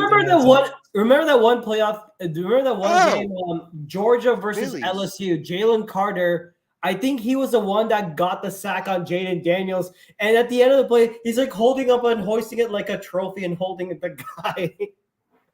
I think there's like a picture of it. Jalen Carter sacking Jaden Daniels. Oh no, I didn't. I think I know what you're talking about, but bro, what could he do? I just googled Jalen Carter sack celebration. There's got to be something. Oh, I found it. I found the picture right here from Dog Nation. Yeah, I have the. No, he like literally held the guy like it was the first thing that pops up when you type celebration. The first thing that comes with Georgia DL. Jalen Carter holds LSU QB in the air while celebrating sack. And that was Jaden Daniels. He needs to do that. Right. He's not picking up Jordan Love, bro. You can't do that. You can't just pick up the quarterback and be like, look what I got. Like sacrificing the baby. The first comment, why is that so much disrespectful than being slammed to the ground? Skull emojis. I'm looking at it right now. That's crazy. That's crazy. He's like holding up the guy like that. That's crazy. He picked it up and it was just like, damn. This is mine. If Jalen Carter pulls that off, I am going to laugh. That is hilarious. That is absolutely hilarious. Damn, Austin. All right, so you guys want to hear my team real quick so far? Go ahead. Yeah. I've got Jamar Chase, Marvin Harrison Jr., Devon Achane, Jalen Hurts. He got injured too on that. Joe Mixon, Tank Dell, Kyle Pitts, Keenan Allen, Joe Burrow, Harrison Butker for America, Tajay Spears. I got the Baltimore defense. That's actually a really good roster. And Austin Eckler's still on the board. I might take him just to see. Do it. At this point, do it. Commanders are going to be using a lot of Eckler, especially for the Cliff Kingsbury offense. It's not going to work for Jaden Daniels. Not going to be good for Jaden Daniels. No, what? the one thing. No, the one thing. That game, Jalen Carter can pick him up and hold him. That's what he's saying. Jalen Daniels is like hilarious. If he does two times a year. If he does that, there's gonna be a fight. There's gonna be a fight on the field, bro. I would welcome it. Can you imagine the fucking the Commanders fans are gonna riot, and I'm like, what that Rico Gantro? I see flowers in the background. I just saw that comment. I buy fellas, this is the thing. Buy your lady flowers once a month. That way you build up the goodwill. So when you do get in trouble, it's like he's a good guy, he buys me flowers all the time. You know, he could be out at the bars and doing a whole lot of stuff, but really he just sits on the computer with his friends and talks fucking football and sports and social media. I could be doing a whole lot more. So I get away with a lot. Nick Castellanos hit by a pitch, removed from the game. That's fucking great. Yeah, we're up 10-8 right now. Bro, they don't I'm like looking through all his sacks, and like he has no celebration. Come on, Carter. You gotta think of something, bro. Just hold the guy, just do that celebration that you did with them, pick up the guy's sack and just go like that. He sacks and he gets up and he just does this. Yeah, just that. Yeah, no. I need a proper celebration from the boy. He's the one we need that. We need that all day. You got it. He's gonna be the lead. He's gonna have a C on his chest next year. So. Oh yeah. Speaking of NFL news, I don't know if you heard about this, but Trent Williams got himself paid finally. Trent Williams did get him. So these guys keep paying everybody. I mean, and I know they freed up a little room with the Ayuk deal. This actually frees up a little bit more room because they're able to convert to signing bonus. Guess who needs to be paid as well? Jamar Chase is the only one that needs to get paid. Well, he's the last. Yeah. I was just about to say, I'm reading a thing now where it's like star receiver Jamar Chase is trending towards not playing in the Bengals season opener if a deal is not reached soon. Because he hasn't practiced. I would not be surprised if he's not playing. Then Jamar Chase, my first round pick in this draft. Man, I forgot about that. Be ready. Like if he doesn't play on Sunday, like just get ready to just switch him. If he's not starting, switch your starters. Oh yeah, of course. But the thing that is really hard about that is he's not due a deal for 2 more years. He's on his rookie deal, but he's like he wants the money immediately. But because he's shown that I can make such a huge impact. If I remember, if you recall, he said like, "Hey, in my first season with the Bengals, I took them to the effing Super Bowl, and I'm still serviceable. You just need to have Joe Burrow healthy." That's all he needs. That's all he's like basically asking. He's like, "Hey, I'm much better than Justin Jefferson and all that." He shows that he can do that, but I don't know how much cap space they got. I don't want to dwell into that because that's not my team. That's not y'all's team. He wants one more penny more than what Jefferson got. I mean, which bro, is crazy. and the last thing I'm going to bring up here is it's like, how beautiful is it? Like, you guys can say all you want. All these other teams can say all they want about Philly and the players and whatever, the crowd. But look, we get our business done early and often. We have 2 top 10 wide receivers on our team under contract for the next 4 years, 5 years. Paid. Not top of the market either, but paid well. Mm-hmm. We have a running back.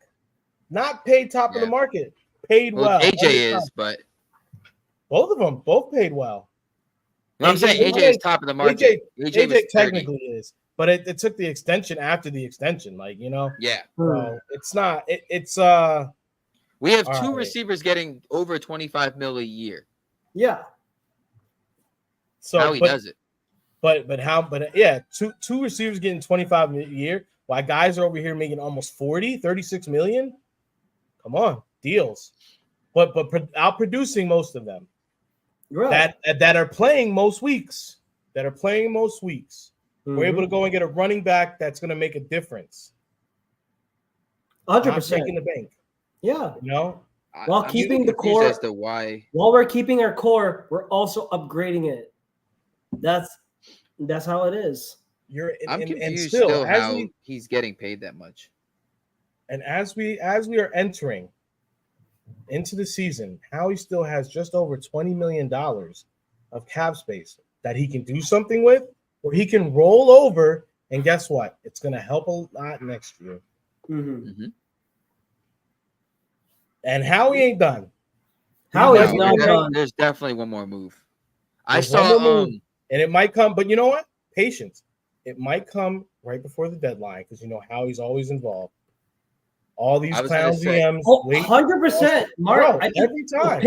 I want this comment like permanent, like right now, because Howie Roseman, he knows how to prioritize and get things done. Others are like procrastinating, and yes, you play the waiting game. The other party may lose out a chance to make a lot of money, but guess what? You're literally destroying your own bank just so that you can keep one guy without Jerry Jones. Oh my God! And paid his receiver $136 million. Yeah, I mean, CeeDee Lamb deserves to get paid because absolutely, he deserves to get his money. I'm not saying he doesn't. 100%. But why wouldn't you get that big? Look, when I'm looking at the division, right? I look at the division. Yeah. The Cowboys arguably have the best offensive player in the division and the best defensive player in the division. Arguably, yeah. And then past that, they have nothing else. So why wouldn't you get that these guys, out of anything, these guys are going to be part of whatever you're going to do. Whether the Dak is going to be there or he's not going to be there, these two pieces will. Why isn't that business done sooner than later? As soon as I would like to know. It's like I always talk about when I talk to people when I talk to my employees at work, I always talk about being reactive and being proactive. Like being 100%. Proactive, it's gonna always make for a better day. Check your boxes before you head out. It's better to check them on the dock and see if they have everything is right that matches your orders. Instead of once you get out in the field and now you got to drive back 20 minutes to go ahead and get the right shit. If you would have been proactive, we're not having this conversation. It's not an issue. 100%. I don't know. Why Jerry knows he's going to pay those guys, right? Like you want to pay if you want to pay them, why 100%. What's the thing of paying them? Like the Jamar Chase thing I get, they're like, you have 2 more years in your deal, guy. Like, come on. But at the same time, it's like, bro, just structure it and make it an extension and just add it on to his deal. Like, it's not that crazy. Maybe because we're so used to it with Howie being like, this is easy money. Like, I'm just going to do what I do. And you know what I mean? But to sit here and be like, oh, like you have 2 years left. Smitty got paid. He got 2 years left. Waddle got paid. He had 2 years left. There's a couple other players on the team that got drafted in 21. I don't get the Tua extension. And even worse, Trevor Lawrence. No, they don't make sense. They're franchise quarterbacks. Yeah, like that's gonna get done no matter what. That always gets done. That's part of the business. But what doesn't make sense is just when you know guys like that, like the AJ extension caught all of us off guard. Yeah.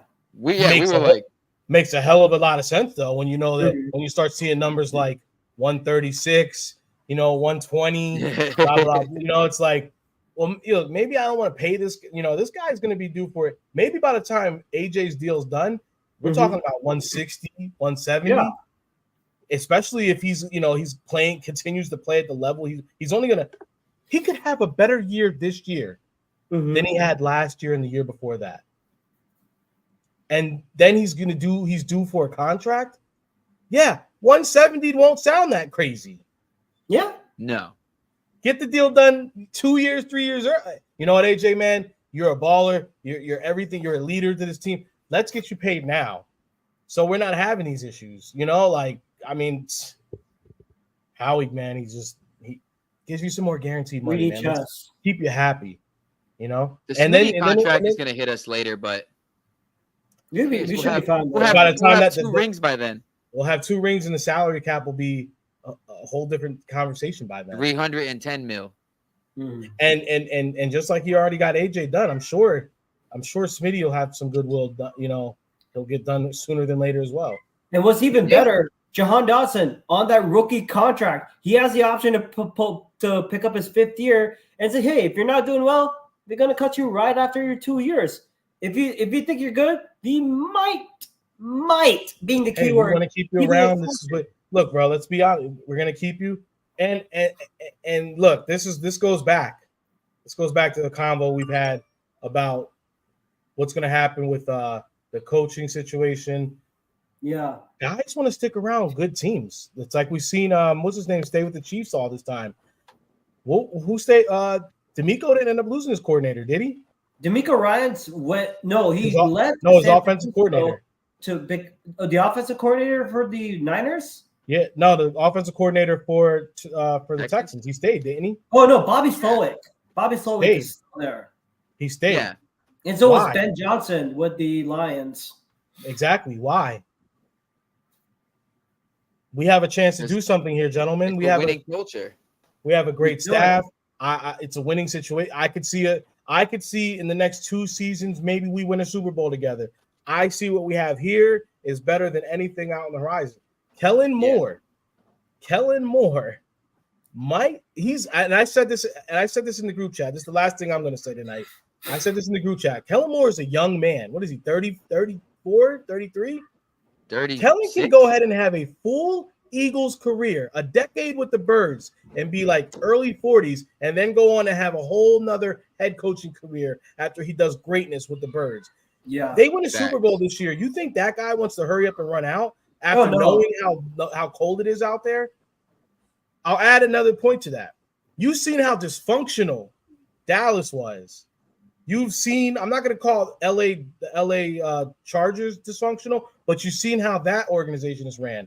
Now you end up in Philadelphia. Spanos screwed up everything for that team. And honestly, the reason, and I think I've told this with other people, like the reason why the Kellen Moore offense could not work in Ring the bell. in LA. Bells in the chat, baby. Half of their players were injured. They did get hit by the injury bug. That's true. But I'm just saying and that's why I said I don't want to call LA. I don't want to say that they were dysfunctional at all. I just want to say that he got a perspective to see how that organization was particularly ran. You saw how dysfunctional Cowboys land was. You got to see how the LA Chargers are ran. Now you end up in Philadelphia, a classy organization that is player forward, that makes sure that they do things the right way. He might be thinking like, "Bro, I've seen what it is out there. Oh yeah, we get successful here. I'm staying here for a minute. I'm gonna chill. So I think we might see Kellen Moore stick around for a few seasons. I mean, especially if they win a Super Bowl this year. You can also see Kellen's, like you said, like look around the league, like look at how Jerry is treating his offensive stars. Look at how the Chargers are doing their quarterback. You go to Philly, you're like, get a quarterback. I get him. I get weapons. I get all these things to my benefit. and I don't really have to fucking like beg and plead for it. Like I said, Jerry, the offensive coordinator in Dallas, is fighting for his life because he wants CeeDee Lamb to get paid. Like that, yeah. He's got to worry about all off season. Is my star receiver going to be on the field? Because you haven't busted the purse open, Jerry. Mm-hmm. Yeah, and then the Chargers, like you get Herbert, and you're like, he needs weapons. You're like, okay, we'll ship out Eckler, and we'll draft some rookies. Like, get your man some weapons. And another thing, and Cozy has spoken on this before. Mm-hmm. God forbid, if there is a down season, or if there's anything that kind of happens with Sirianni, and maybe they feel like that needs to be absurded, the first person they're probably going to look at is Kellen. Like, bro, you have a great relationship with Jalen. The offense has been clicking with you. You already have everything installed. Move one out, move one in, or like Cozy has said it, and I could see it. You could have a situation where you move Sirianni up. Hey, we love the intensity. I think we've made it as far as we're going to do coach wise. We want to bring you into the front office, and we're going to go ahead and move, and we're going to put Kellen in as head coach. Yeah, fair enough. Yeah, like we're going to put you. No, coach is saying it. Coach is saying that they're going to move Nick into like an office job, but like almost like a big Dom, like player of or like something personal player relations or some shit like that, you know. Basically, Sirianni is he's a GAC, just a coach. Yeah, but I do want people. One thing people do always want to ask the question about Sirianni is what does he do? But I do want to leave people with this one thing, and I don't think anyone has made this point or has really brought this up. I want people to remember what receiver development looked like during the Peterson era, and I want people to think about what the wide receiver development looks like now. Yes, we did draft Devontae as a first round. Yes, we traded for AJ, but both of those players have only gotten better underneath Sirianni. You've had other young players come in and play well. I think even though we had to part ways with him, I feel like there was a point where Quez got better in the league. He just he hit a point. I think he just he's not a talent. He's not. Yeah, he hit that wall, and that's his ceiling, you know.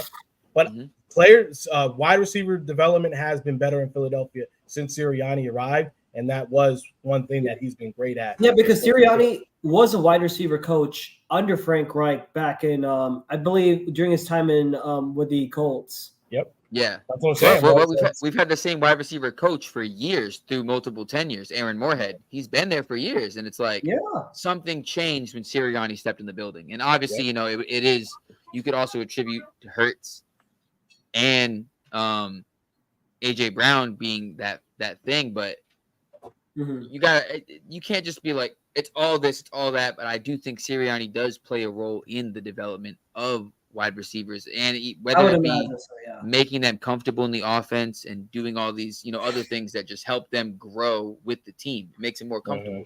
Plus, not to mention, like you brought up the Sirianni thing, and people were like, "What does he do?" He does the same thing Dan Campbell does. Yeah. Sirianni's not the only coach who's a cheerleader on the sideline. There's a whole plethora of teams that their head coach isn't the offensive game caller or the play caller and doesn't do anything on defense. Like he's just Dan Campbell is a rah guy. They just don't like how as much of a show pony he was because we were winning. Bro, like you want him to just sit on his hands, like, bro. If I'm a second year coach in the league and my team is setting the world on fire, I'm gonna talk a little shit. I'm gonna get a little excited. Oh yeah, 100%. So I mean, look at Dan Campbell. He's talking about biting off kneecaps and stuff, and everyone's like, "We love that." And Sirianni's like, "We're flowers, and we're trying to grow." And everyone's like, "Look at this fucking idiot." Yep. So they were both former players. Exactly. But that's all I got, fellas. Any last minute thoughts or words? Go Birds. I'm excited for the season. I'm excited for the season. Go Birds, and knock on wood, Eagles are winning the damn thing. That's right. We start the season 1-0 Friday, baby. We'll do it. We'll maybe do an emergency pod Friday after the win. It might have to. All right, fellas. We'll always appreciate both of you spending the time and talking this good Eagles talk, man. I'll catch you next time. Go Birds. Go Birds. Don't forget, like, comment, and subscribe. Anyone watching.